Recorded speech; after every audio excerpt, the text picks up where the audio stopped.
questions are being raised over the death of a Bangladeshi journalist after her body was in fact discovered from a lake in Dhaka.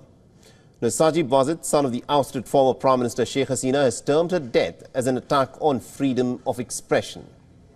The 32-year-old Rahanuma Sarah's body was found floating in Hatirjheel Lake in the national capital.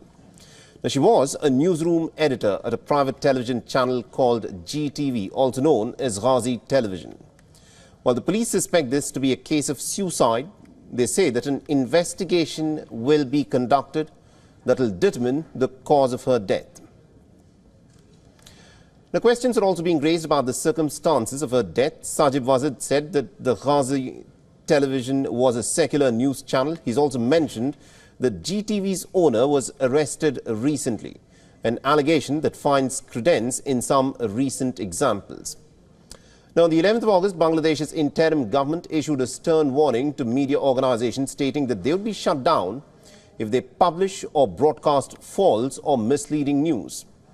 Now, on the 19th of August, Bangladesh's High Court ordered for the suspension of the broadcast of private television channel Somoy TV for 7 days. On the 21st of August, Ekator Television's former head of news, Shakil Ahmed, and also its former chief correspondent, Farzana Rupa, were detained at Dhaka's Shah Jalal International Airport in connection with a murder case. All right, now to give us more perspective in terms of what in fact is happening at this moment in Bangladesh after the ouster of the former Prime Minister Sheikh Hasina, we're being joined by Ms. Veena Sikri, who's a former Indian High Commissioner to Bangladesh, and she's joining us on this broadcast. Ambassador Sikri, thank you very much indeed, ma'am, for joining us here on WION. And let me in fact start off by asking you this. Now, you've been a former Indian High Commissioner to Bangladesh. You know, the fact that there have been recent incidents where the media in Bangladesh, it appears, is not being allowed to function in the manner that it would like to as an independent, watchdog of the current dispensation in Dhaka there. What do you make of these incidents that are being reported over and over again in the span of the last 3 weeks?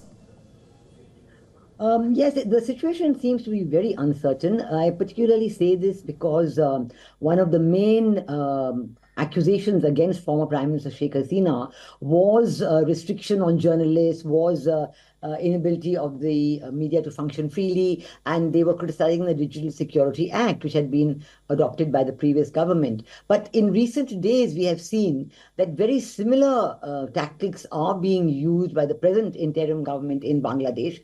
And we are seeing, for example, the most recent incident that you just described is about this TV channel called Ghazi TV channel, which is owned by Ghulam Dastagar Raza.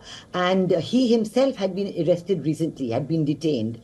And the journalist whose body has been found floating in this Hatirjheel Lake in the center of Dhaka was working on this very channel, and now the suspicion is her family has given an accusation of murder, and so there's a lot of concern about this. Together with this, as you mentioned, that from other news channels also, those which are known as liberal or maybe favoring Awami League, whatever they accusations are, journalists from these channels too are facing action, are facing detention, and so on. So it's concerning that the very important issue of freedom of the media and freedom of media persons to live and work freely, which was an accusation against the previous government, is now the same thing is happening now with this government.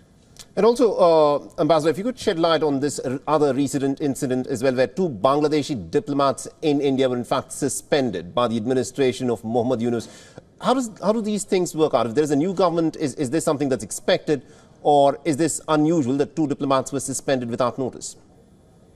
Well, I've seen reports on this, and I think that both these diplomats who were suspended were the diplomats appointed for dealing with the media. One in Delhi in the Bangladesh High Commission, and other in Kolkata in the Deputy High Commissioner there, the Office of the Deputy High Commissioner there. So again, both the cases because these individuals had been appointed for dealing with the media. But one would have expected that one would let their contracts run out and let them continue for the time being. But the manner in which they have been declared suspended again talks of action against individuals who are working for the media. These are not career diplomats. These are people who were given contracts to do media work in the in the Bangladesh High Commission in Delhi and the Deputy High Commission's office in Kolkata. So again, this is a direct effort on the media, on people working with the media. So as such, this is also being criticized. All right, we'll have to leave it there. Thank you very much indeed, Ambassador Sikri, for joining us and getting us that perspective there. For all the latest news, download the WION app and subscribe to our YouTube channel.